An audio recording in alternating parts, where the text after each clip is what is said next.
Greater Mexico City, just me and the 19 million inhabitants I came to see. For just $400, I flew the 2.5 hours from DFW to Mexico's sprawling capital. It was meant to be a walking vacation, and for the most part it was.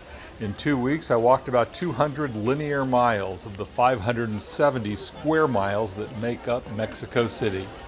Considering that it's more than 7,000 foot elevation, I was comfortable with that. The big change from my walk across Europe was that I had secured my lodging before departure. It was a big relief not having to worry about where to lay my head every night. 14 nights in the Roma Norte neighborhood for $450 was a deal. I did find the street noise was ever present, even on the 5th floor, but Mexico City is a very loud town. My goal in traveling is always to meet the people and get a sense of how they get by. Sightseeing attractions are also ran, but here, the museums really help explain much about today's Central Mexican culture. You quickly learn that the Aztecs were only a small part of the Mesoamerican experience. The pyramids at Teotihuacan predate the Aztecs by more than 1,000 years. You learn about the thriving cultures the Spanish conquered, but did not eliminate. From Xochimilco to Frida, Mexico is a feast to all the senses. But back to the people. On one of my walks, I came across this tortilleria. These two have been operating it for 45 years. It's about $1 per kilo for ridiculously fresh corn tortillas. Every day, 6 days a week, they sell about 250 kilos. You can do the math at 35 tortillas per. That's a lot of tortillas. And two kinder gentlemen, you cannot imagine. Every sidewalk is filled with street vendors, from leather goods to tacos. And here's where I ate, almost exclusively. My big problem was that I listened to celebrity vloggers telling me where I must try the tacos, tortas, quesadillas, and I was disappointed in every last one.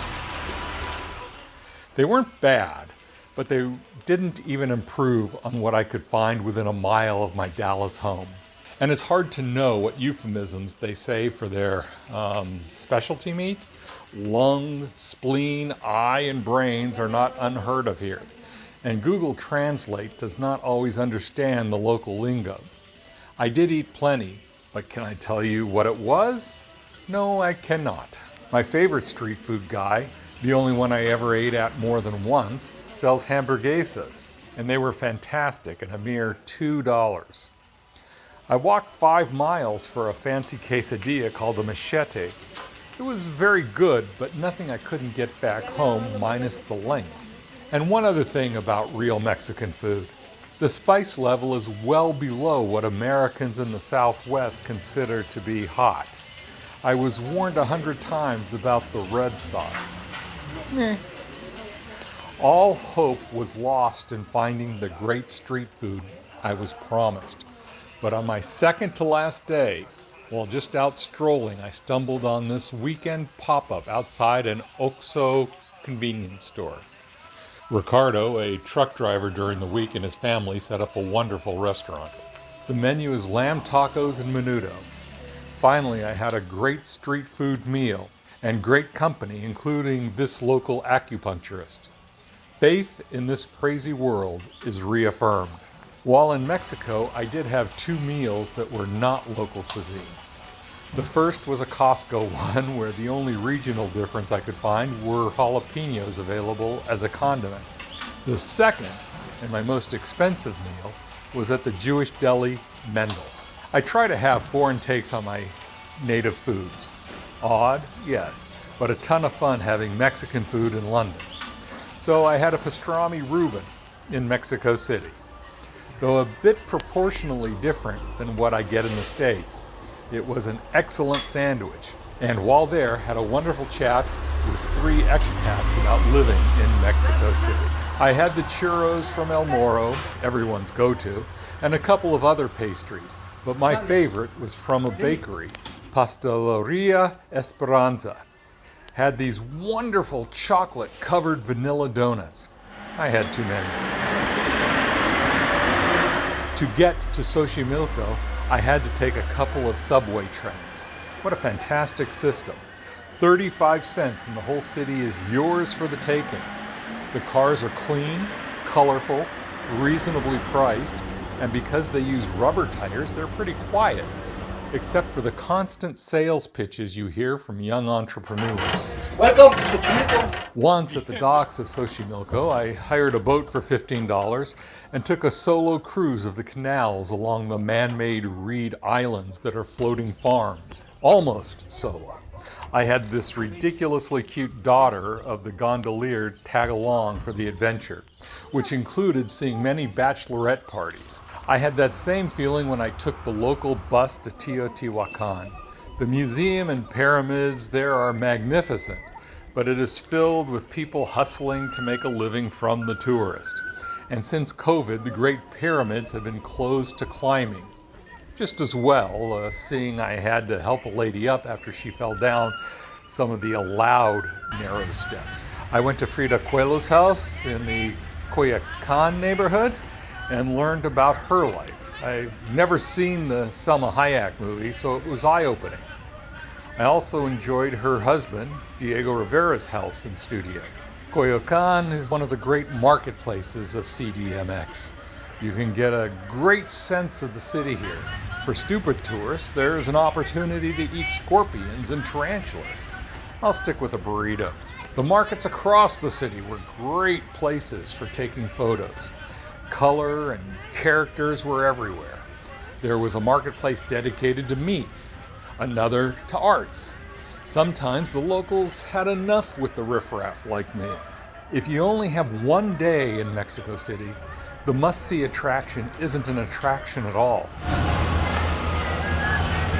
It's transportation for locals to get across the city, and boy, does it do it in style.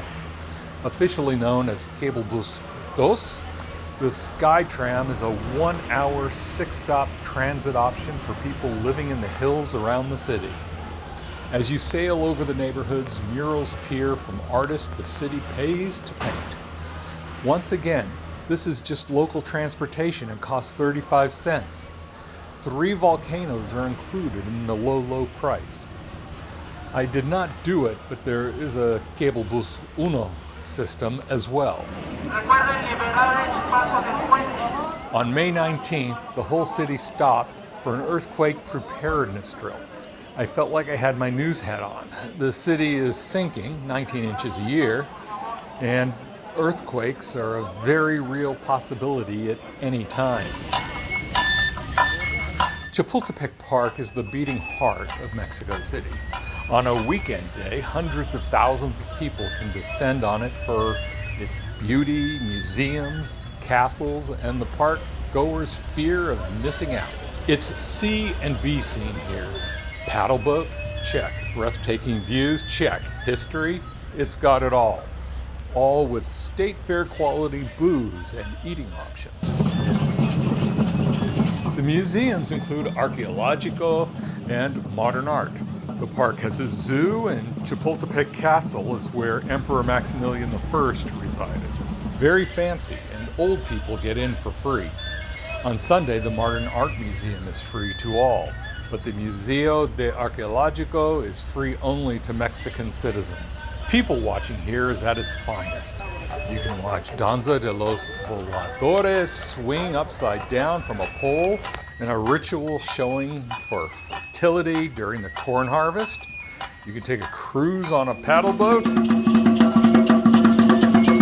and watch recreations of ancient warrior dances. This is obviously done for the tourists now, but I met some of the dancers who come from small towns and are honored. Their hard work practicing long hours is appreciated.